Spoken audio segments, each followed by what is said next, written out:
Joe Dumars' first comments with the Pelicans could reshape not just Zion Williamson's future with the team, but also the future of the medical staff. I'll tell you how in today's episode of Locked On Pelicans. Let's go.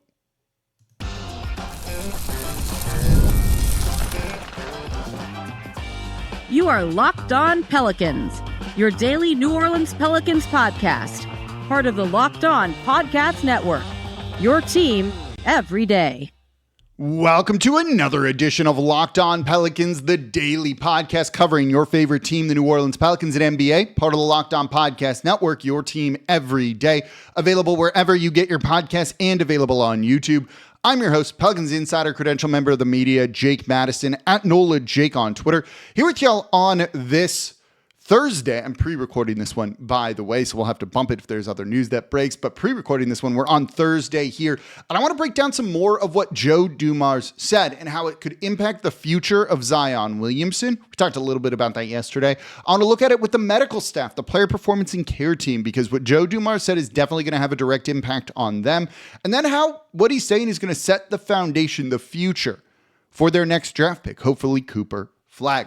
So we're going to get to all of that and a little bit more in today's episode of Locked On Pelicans. Today's show is brought to you by Game Time. Download the Game Time app, create an account, and use code LOCKEDONNBA for $20 off your first purchase. And of course, thank you for making Locked On Pelicans your first listen today and every day. We are here Monday through Friday, the #1 Pelicans podcast, covering everything you want to know about this Pelicans team. So please subscribe wherever you get your podcasts and join over 11,000 Pelicans fans on YouTube as well, and become an everydayer. That means you listen Monday through Friday to Locked On Pelicans. So let's get into this one. I was at the Joe Dumars press conference the other day, and he said some things that I do think were a little bit eye-opening. It's not a huge surprise. Some of it is definitely like GM speak, that kind of stuff here. But there were a couple of things that he talked about that I think were pretty interesting, and I want to look at how we apply this to Zion Williamson. And I did a whole show on this last week. The Everydayers heard it.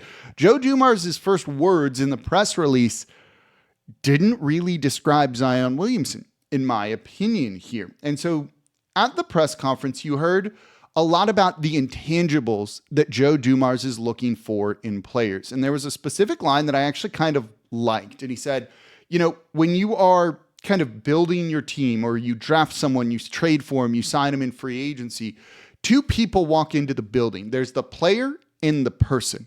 The player, how high they can jump, can they shoot or not? You know, all of that stuff you see. And he said, anyone can do that, right? You can watch the film, you can do all that stuff.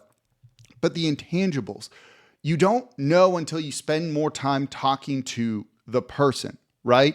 And you've got to know, do they want to be great? Do they want to show up and work hard every day? Or do you just want to be an NBA player, post on social media and make a bunch of money and kind of skate by? And all of that is to say, I think when Joe Dumars talked about sitting down and having conversations with folks, getting to know them and trying to have tough interactions potentially with them, you know, that's what's going to happen with Zion Williamson. We've heard the reports and the rumors that there's a mandate that he's got to trade Zion, that ownership is over him. You know, Joe Dumars denied that. We expected he would deny that. Whether or not it's true, he was going to deny it no matter what. So I think he is going to try and sit down with Zion and figure out if Zion is going to want to be here and is going to see if those intangibles exist in Zion Williamson, right? You know, Zion is undoubtedly one of the most, if not the most talented player that's ever been in New Orleans. But a lot of his off-court stuff, and not just, look, the sex scandal stuff, even if I don't really think it's a sex scandal or anything like that. But does he take the offseason seriously? Is he working out? Is he taking good care of his body? All of those things are open questions right now. Entirely open questions that have just never been put to bed, and we're going to be going into year 7 here. That's not the situation you really want, or 6 or 7, whatever it is. That's not the situation that you want to be in with a player like that. You just can't build around a guy that is not doing all of the things you need him to do. You know, and if he sits down with Zion Williamson, look, is Zion going to be like, no, man, I don't want to work hard. No, I don't want to, you know, show up every day and put in the work. Like Zion has said, anytime he's spoken, he's said all of the right things. And I would not anticipate that to at least Joe Dumars, he's going to say the wrong thing either. So while Dumars has that plan, you know, talking to people, is that actually going to accomplish anything here? And keep that thought in mind too. I want to talk about that in the next segment as well. But one thing that I do find interesting is Dumars said, he's going to talk to other people. He's going to talk to everyone and be like, who's the high energy people? Who's a bad energy person? I'm wondering if people are going to be brutally honest about Zion Williamson. Maybe Zion says all the right things, but does everyone else kind of, I don't want to say throw Zion under the bus, but be honest about it. Again, it's not like you even need to talk to people in the building to kind of get that answer here. I think we kind of know some of this. I do want to point out something that I found kind of interesting here that comes from Pelicans Columbia here, at Pelicans COL on Twitter. And they found a good clip from a podcast. I don't know the context or anything about it from the past, but of Joe Dumars talking about leadership. And one of the things from the clip that he posted, and it's worth listening to, is Joe Dumars talking about, look, you can kind of do whatever you want, but when you show up at 7:30, so game time, right? None of that stuff can impact you, and you need to be your best version out there on the court. And maybe Zion hears that and is like, yeah, this is great. I can go do whatever as long as I show up and play well. But here's the thing. All of Zion's other stuff, catch-all term for that, is impacting Zion on the court, right? If that's the approach that Zion takes, it's only going to get worse here, in my opinion. This stuff is impacting Zion at 7:30 when it's game time and all of that. The injuries are absolutely partially a factor of Zion Williamson not taking the best care of himself, right? We've seen the clip, and it's old now, and he's changed some of this, admittedly, of being like, laughing at CJ talking about stretching and all of that, right? We've seen him not show up in shape on game 1 of the regular season and all of those things. So this stuff is impacting him on the court, right? Look, this is probably a bad analogy for it, a bad similar, whatever it is, of the Mavs kind of wanting to move on from Luka Doncic. But here's the thing, Luka plays. There have been some injuries there for Luka, but he plays and he took you to the finals. Zion has not played a playoff game. He's not delivered for this team, led them to a top 6 seed or anything like that. They need more from Zion Williamson. And the comments that Joe Dumars has said, like, just to me, and maybe it'll be different this year, is not Zion Williamson. It does not fit into that when it comes to the intangibles. And if that's the case, does that mean a trade is looming? Or maybe it'll be, maybe Joe Dumars is able to get through to him in another way, right? Of all of that. But I'm going to be curious to see how this goes. And, here's the thing. You get one more year of this, in my opinion. If Joe Dumars sits down with him and here's what he wants to hear and is like, yeah, we're going to keep Zion. We're going to keep going forward with this. If Zion doesn't actually deliver on that, there's more injuries, if there's more stuff, you just have to move on. Now, key to getting the most out of Zion Williamson is going to be him being healthy. And I think Zion has done a lot to kind of impact his own injuries. But what about the Pelicans medical staff, player performance and care team? We're going to play a little bit of Mythbusters coming up here next, but also look at that. And I wouldn't be shocked if there's going to be some big changes in that area too. That's coming up here next in today's episode of Locked On Pelicans. Today's episode of Locked On Pelicans is brought to you by Amazon Fire TV. Did you know that your Fire TV is also an Xbox? Turn any TV into your gaming and entertainment hub with Fire Stick TV 4K devices, no console required. All you need to do, grab a paired controller, sign into Xbox Game Pass Ultimate with EA Play included, and you're ready to play. Dive into hundreds of premium titles. EA Sports College Football 25, I logged a lot of hours on that one. Call of Duty Black Ops 6, and Avowed, I'm a big Warzone guy. As easily as you stream your favorite shows, it's gaming made simple, and it's all on your Fire TV. With Wi-Fi 6/6E and low latency mode advanced technology, Fire TV Stick 4K delivers smoother, more responsive gameplay with lightning fast speeds that you're going to need to stay competitive and to improve your kill-death ratio here. Or if you're not a gamer, with 4K streaming, you can watch more than 1.5 million shows and million movies and TV episodes from your favorite subscribed services like Netflix, Prime Video, Disney Plus Max, and more. I'm a big gamer. I travel a lot. I've used it before when you bring your controller and that's all you need. You plug the little stick into the hotel and you're good to go. It's actually like a pretty game-changing experience. So head to Amazon.com/Fire TV Locked On to get started. Xbox Game Pass Ultimate subscription and compatible controller required. Available on select devices including Fire TV Stick 4K 2nd Gen, Fire TV Stick Max 1st and 2nd Gen, and Fire TV Cube 3rd Gen. And thank you for making Locked On Pelicans your first listen today and every day. We're here Monday through Friday, the #1 Pelicans podcast, covering everything you want to know about this Pelicans team. So please subscribe wherever you get your podcasts and join over 11,000 Pelicans fans on YouTube as well and become an everydayer. That means you listen to You listen to Locked On Pelicans, there we go, Monday through Friday. Don't forget about the Locked On Pelicans daily newsletter. It's a pivotal offseason for the team. You know, what are they going to do in the draft? What are they going to do in free agency? What are they going to do with just trading and shaking up the roster? Stay up to date on all the news with the Locked On Pelicans daily newsletter, and you could win big by subscribing. Subscribe between April 7th, 2025 and April 30th, 2025 for a chance to win one of these amazing prizes. A $2,500 Best Buy gift card, $300 Game Time gift card, and a $200 Fanatics gift card. So get exclusive insight into everything you want to know about this team by joining the Locked On Pelicans newsletter. Subscribe to enter today by clicking the link in the description, or you can just go to lockedondaily.com. So let's keep talking about Joe Dumars and potentially reshaping this team, this roster, at least just a little bit here. You know, and let's go into the medical staff or the player performance and care team. We kind of use medical staff as just a catch-all. Its official title is player performance and care team here. So I'm going to play Mythbusters here, right? And let's bust a myth. The myth is that Ochsner is very involved in the team and all of the injuries are Ochsner's fault.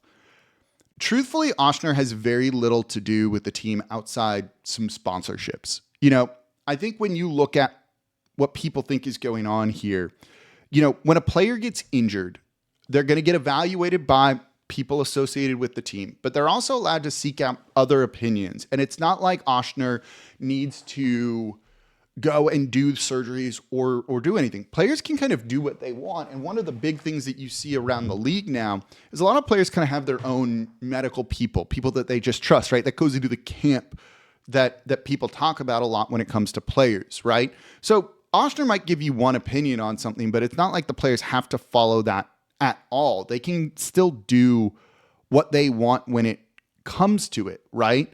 You know, Ochsner is there for diagnosis purposes, and that's about it. And that anyone that's qualified can kind of do that sort of stuff here. You know, the biggest issue that I see around this medical staff and the player performance care team is, you know, injury recovery and getting that done as quick as possible, kind of sticking to the timelines that we've seen very much missed with players like Zion Williamson in the past and all of that, you know, and then injury prevention is also a really big part of that, right? So those are the two areas that you're really looking to kind of see improved for New Orleans. To the Pelicans' credit this past year, I think when you look at injury recovery, the players were pretty close to the timelines that we had seen and what the expectation was. Now, the team was a little more vague than they had been in years past, and maybe some of the timelines were longer to give them that wiggle room so that people aren't screaming like, you said 6 weeks, it's been 8 weeks kind of thing, which, you know, is not a fun situation, not something I enjoy talking about here. You know, but when it comes to, you know, injury prevention, that's something that's like a team thing. That's not anything to do with Ochsner, and that is where I think the Pelicans need to really look at this. And to their credit, they did this a couple seasons ago. You know, David Griffin really listened to the players, and they completely revamped the player performance and care team. And then that season led to Zion playing 60-something games. Brandon Ingram being relatively healthy during that, and the Pelicans probably having their most, like, non-injury plagued season that year. If you look at games played that season, Herb Jones played 76. Zion Williamson played 70, right? Brandon Ingram, 64. CJ, 66. Those are all pretty good numbers overall for the team here. There were still some injuries. You know, Trey missed the start of the year. Dyson Daniels missed a bunch of time. Larry Nance Jr. missed a bunch of time. But overall, you had 9 guys play 60 or more games. In an 82-game season, 60 shouldn't be like your bar, your standard. But you also had 3 guys, Zion, Herb, and Jonas, who played all 82 games, play above 70. You had 6 guys play 65 or more games, and I think that's kind of the number that you're really looking for, especially in the load management era here. So they listened to, you know, the players, they revamped it, and they were healthy. And then this past season, oh boy, did the injury bug just hit New Orleans, like even more so, to the point where only one person, Misi, played 70 games or more, and only one other one played 60 or more, Jeremiah Robinson Earl, right? Games played go 73 for Messi, 66 for JRE, then 56 for CJ McCollum. Like, that number dipped hard here in New Orleans. To go from a relatively healthy season to a not one, like, did something change, or is it just honestly a fluke? And look, here's the thing. I do not know. We're not in there. There's no one here that, you know, is going to talk to y'all that is really going to be able to tell you a ton about kind of why this happened and what goes on with this. But this goes to what Joe Dumars is doing, and where I think he can make a more immediate impact on this franchise. And he needs to talk with the players. He needs to talk with everyone and get honest feedback on the player performance and care team. And that's his plan. Like, he's almost looking I don't think he means it like this, but he's almost looking for people to like narc on one another. And it's almost like, you know, an auditor coming in and be like, who's good, who's bad, tell me kind of thing. And I don't think that's the culture he wants to build, and that doesn't sound like it, but I think he wants some honest feedback, and they might make some pretty dramatic changes with this, because like, injuries have been a problem overall, you know, for as long as I've been covering the team, which is coming on like 15, 20 years at this point in time. It's been a minute. So they need to try and figure that out. But look, Ochsner has very little to do with it. I want to kind of debunk that, kind of shoot that myth down right now. But is there more the team could be doing for injury prevention? Look, some of these injuries, no, especially this season when you look at some of the people and what kind of happened to them, right? Herb Jones had shoulder surgery for a torn rotator cuff because someone fell on him. Same thing for Trey Murphy. A partial tear of the rotator cuff and a torn labrum was just someone, you know, he hit the ground hard. I don't know if there's anything you can truthfully do to really try and avoid that sort of thing, right? When DeJounte Murray broke his hand in game 1, it was just like a contact injury that happens. There really isn't a ton you could do there. I think when you look at the torn right Achilles for him, that's maybe a little bit different. You know, Zion Williamson, they were just shutting down because they were tanking. Same thing with CJ McCollum. Down the stretch, you know, Brandon Ingram, was there more they could have done? You know, he basically like landed on someone's foot and really hurt his ankle because of that on what was a borderline dirty play. Like, I'm not really sure that that is something that you can do a whole lot about. You know, some of the soft tissue issues, though, of hamstring injuries for Zion Williamson, a hamstring injury for Trey Murphy to start the year, and some of the other ones that we've seen, that's where there can be more of an impact. And that's something that I think Joe Dumars really needs to get involved in and figure out where you can get that sort of edge. Maybe it is spending way more money on the player performance and care team. Maybe it's coming up with different routines for the players. And look, to the Pelicans' credit, they've beefed that up. One of the things, if you go to a game early, you see these like boards on the ground that have a couple posts sticking up from them. This came from the Sacramento Kings like 3 years ago, I forget when it was. And it kind of measures your force. Like, you stand on it and you jump, and it measures the force. And everyone has a baseline number. And, you know, say you're jumping and all of a sudden that force is lower, the numbers are lower, it might mean that player's fatigued. And when you're fatigued, you're thus more susceptible to injury. And so they realize that, and it might mean they dial down the minutes in that game for the player. Or they might realize, like, oh, hey, this guy's feeling it today. He's looking good, got a good night's sleep. Maybe we can ramp up his minutes, kind of thing.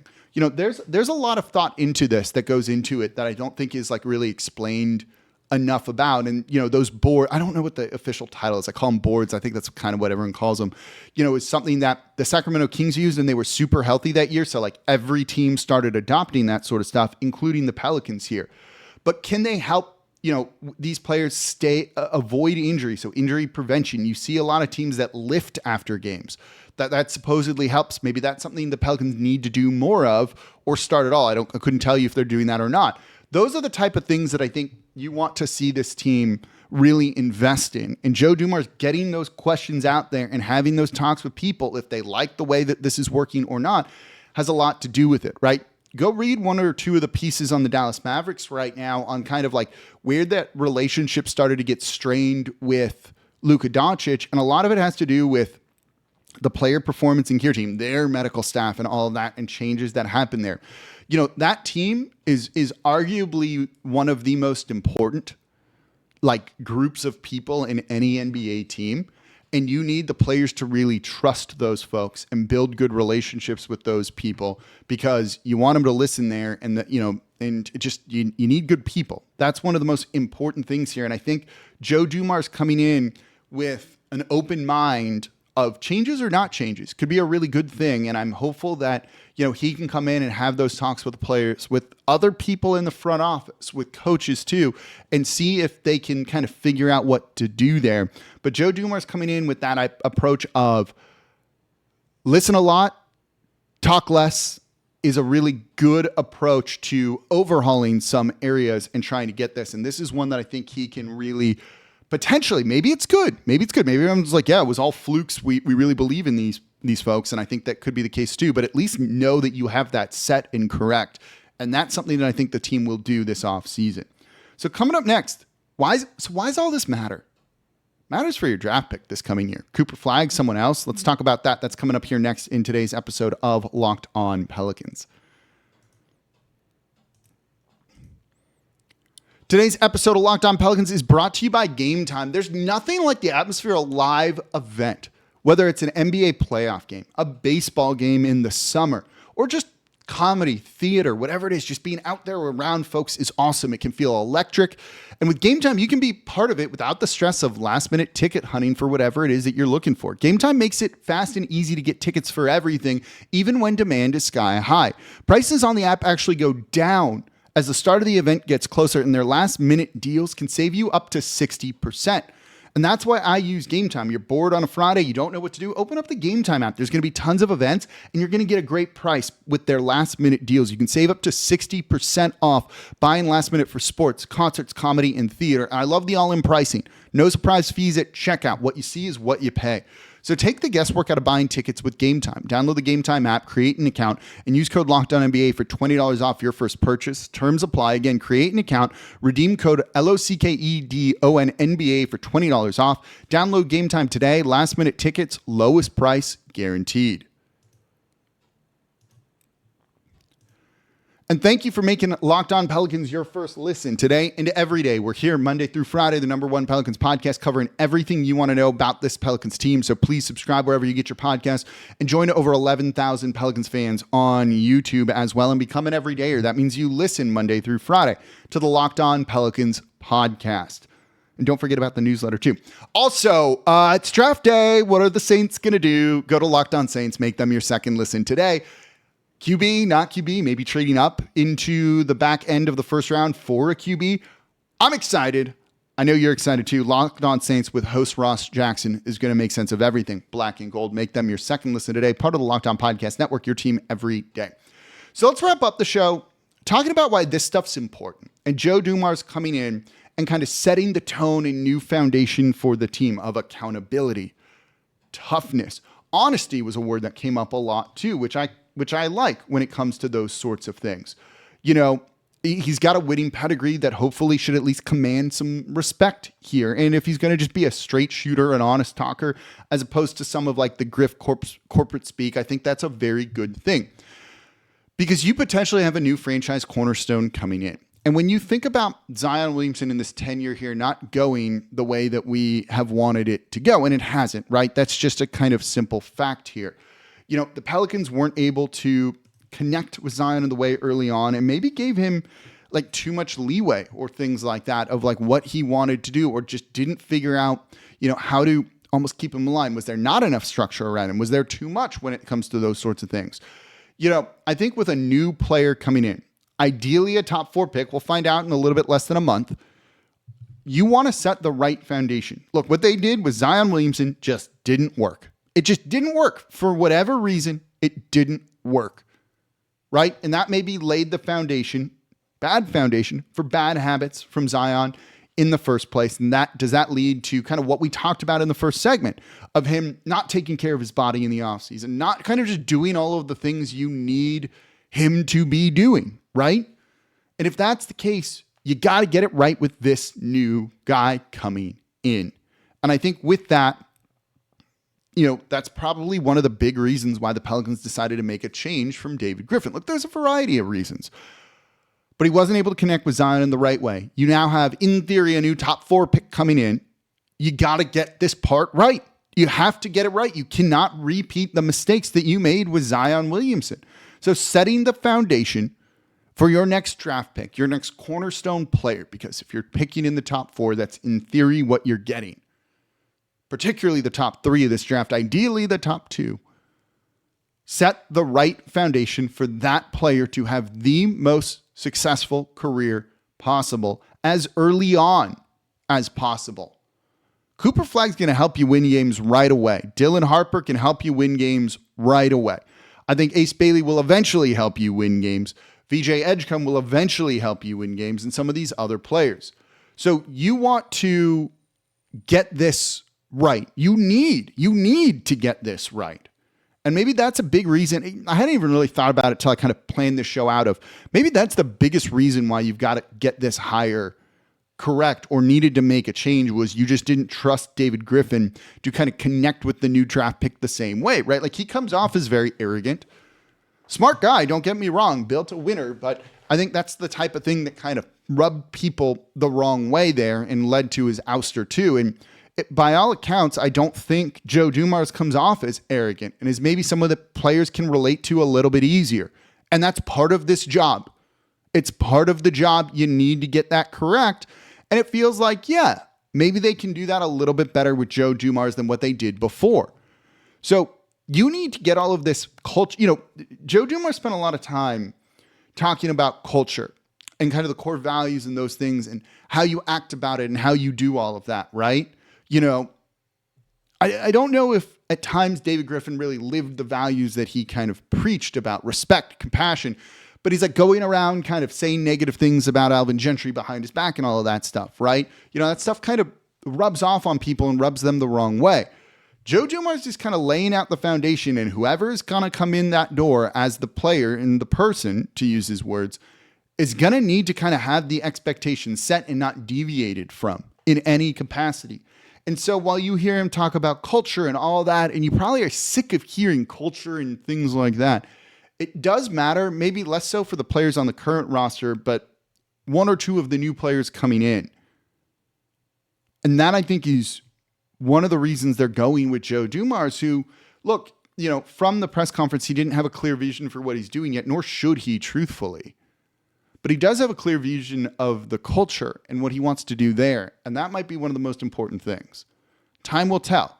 Time will tell. So more to come on the draft. Joe Dumars, everything going around the team here on Locked On Pelicans in tomorrow's show, Friday's show. So that's going to do it for this episode of Locked On Pelicans. As always, I'm your host, Jake Madison, at NOLA Jake on Twitter. This is the Locked On Pelicans podcast, part of the Locked On Podcast Network, your team every day. And I'll be back with y'all tomorrow.